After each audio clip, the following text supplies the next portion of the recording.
sepse koha e sotshme, shoqëria e sotme, kjo shoqëria turbokapitaliste e shpejtësive të mëdha e ndryshimeve marramëndse, është një shoqëri që duket nga njerëz por është shoqëri që e lof njeriu,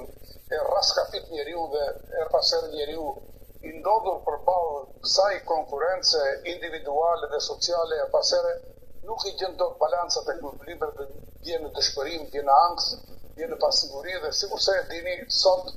në shoqërinë shqiptare njerëzit janë të depresuar, të shqetësuar, anksioz, me vështirësi për të përshtatur, për të adoptuar në realitetet e sotshme janë shtuar. Dhe kjo ka bërë që të kemi një shoqëri ku shumë njerëz nuk po gjejnë dot ekuilibrin të paraspeshat dhe në një farë mënyrë po të shikoni pjesë e madhe përpiqet të gjejnë shkaqet e dështimeve të tyre pa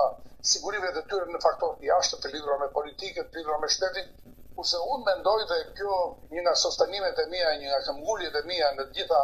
trajtimet psikosociale që bëj është që individi duhet kuptojë që liria është një barë që i vendoset njeriu të bikurisë. Do të thotë njeriu edhe në këtë realitet turbokapitalist të shpejtësive të mëdha, edhe në këtë shoqëri që është një shoqëri e pasigurt, e ankthave, e dëshpërimeve, njeriu duhet të gjejë veten. Sepse në fundit, siç thot Jean-Paul Sartre, liria është një përgjegjësi që vjen mbi kurizën e individit dhe ai duhet ta mbajë. Pra në këtë shoqëri njerëzit tanë duhet të mësojnë që ka dy rrugë, o lufto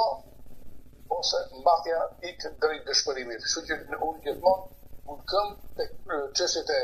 shoqërisë liberale, individualiste, përpiqem të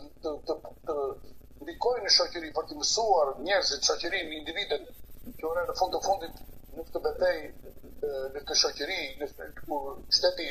dorët sociale e shtetit po rrudhen, kur shoqëria po i zbehen amortizatorët e fuqishëm social, sikurse janë humanizmi, socialiteti, sociabiliteti, solidariteti, atëherë do të thotë që njeriu nuk do ta ndjejë veten të vetmuar. Jo është shoqëria. Ne nuk mund të kërkojmë shoqëri tjetër. Ky është rroti, këtu duhet ta kërcejmë vallën. Dhe në fund të fundit,